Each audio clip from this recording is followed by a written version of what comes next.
Rebel Moon Part 2. Zack Snyder's best or more of the same? Let's talk about it.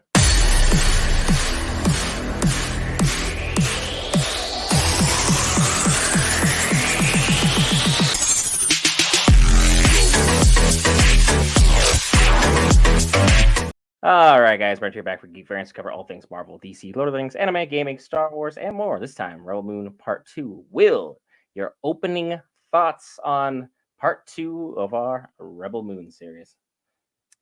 Yeah, no.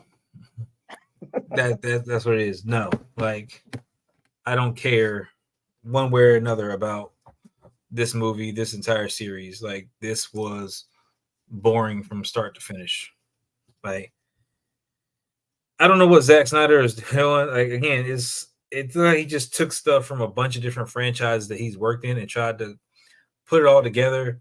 Again, you got Darth Vader type characters, wannabes, and stuff like that.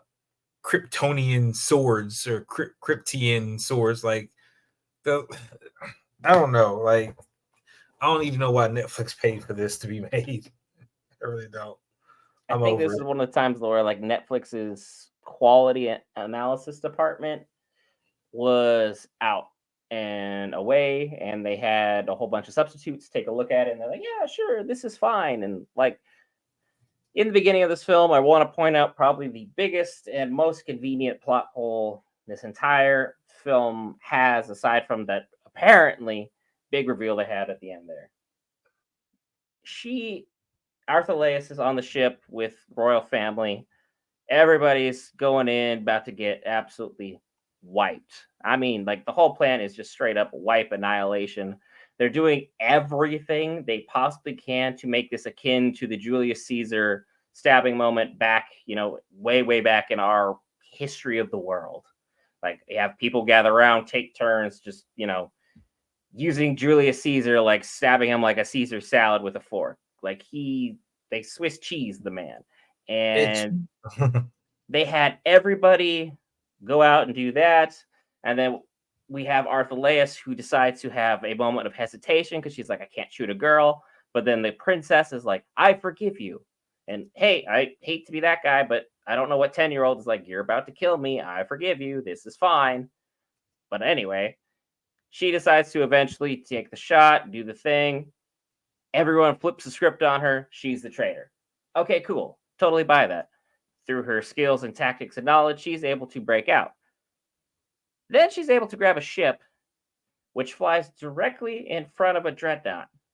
And I don't want to be that guy, but be if you that have guy. a giant dreadnought ship with guns pointed at the front of your ship, and the traitor that you're framing is getting away blatantly, and you're knowingly right in front of you, and you are willing to put such a high price on her, she's more valuable than this grain at this moment in time, why in the world did you not blow her out of the sky then, other than for plot convenience so she could have a touching backstory that warms your heart and makes you feel for the characters? Like, she is a cool character. She didn't need this. She's not a Mary Sue type character. She's military trained. She's military bad to the bone. She's militaried up. She would have been BA if she was a Marine. She'd been BA if she was Army. She'd been extremely BA if she was Air Force. But like, she is just bad to the bone,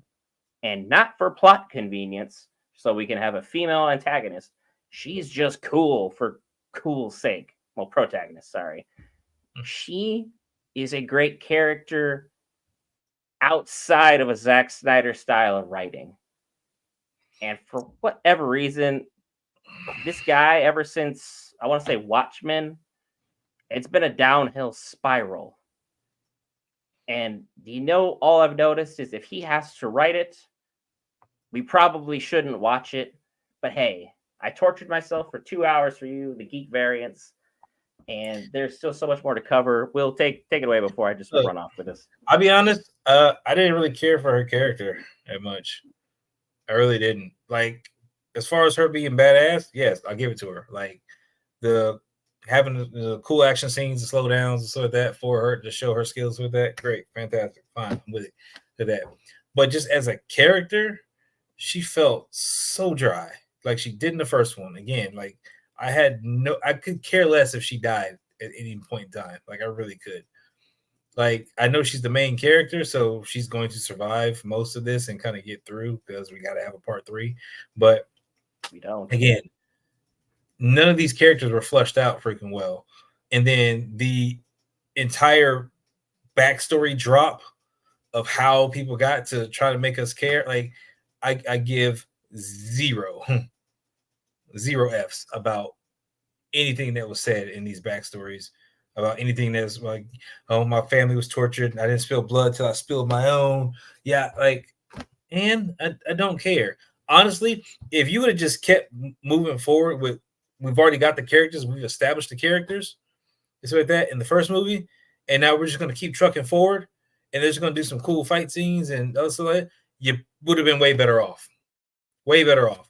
The entire first hour of the movie was nothing but recap. And the film was still only an hour and 50 minutes long.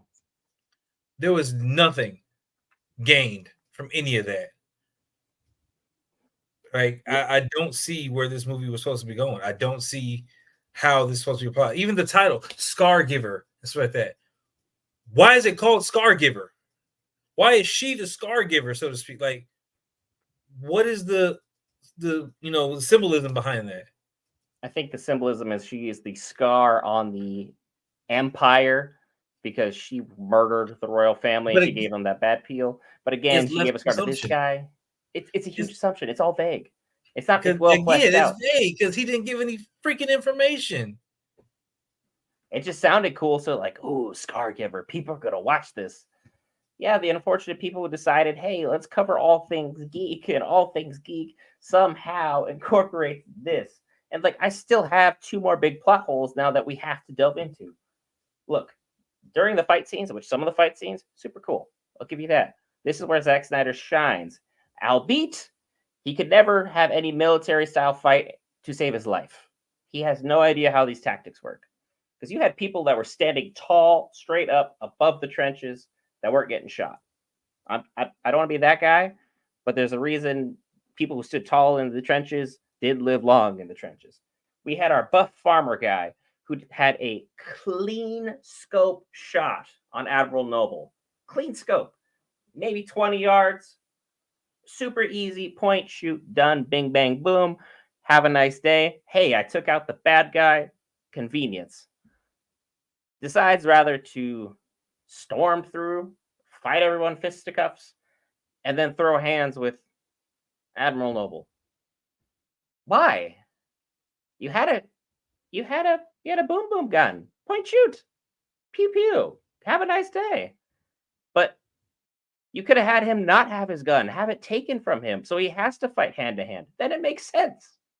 But because you did it this way, he had his gun all the way till he got onto the ship, where he started punching him repeatedly and still lost. And then he had a knife and Noble didn't. And he lost. Like, what? Make it make sense. Make something happen to make it compelling. Make it make sense. I'm suffering here. What did Noble gain, like, from being in the cocoon? What did Noble gain? His life back. That's it. That's it, right? So no physical enhancements, no super strength, nothing that would make him more stuff, because he already got his butt whooped in the first movie and fell to his death and was all broken and stuff like that. Oh, we killed him. First off, you didn't kill him. You dropped him on some rocks. Did you go down there and make sure everybody's dead? No, you didn't do none of that. So, yeah, that's why you're wrong. And I liked it when she was looking stupid when we killed him. No, you didn't. No, you didn't. But, again, he has nothing. He's literally still the same guy he was before. Anybody on that battlefield, this is the guy. Everybody knows who Noble was because he came out and threatened everybody. Anybody on that field could have taken a shot and finished him at some point in time who had a clean shot. Anybody. And that would have been literally anyone. Done. A couple people had bazookas. Nothing. And, like, on top of that, we didn't even mention Deborah the whole film. Just for them to show up conveniently at the end and just play hero for no apparent reason. Like, they should have been there. How do they even know the battle was happening? Who explained this? she just following the ship? Did she just hang out and follow the ship? Was just in orbit, or was she just watching it and followed it? If she was following it, then why did she arrive so late to the battle if she was following the ship? Wanted to see how things would play out and see if it was worth their time. I don't know. Exactly. That's what it With was. the big reveal at the end here, because I don't want to make this recap longer than it needs to be. Look, the film was bad. If you watch this long, I'm sorry. If you watch the film, I'm also extra sorry. I don't know why I didn't make it. I'm not responsible for it. I'm not Netflix. I'm not Zack Snyder.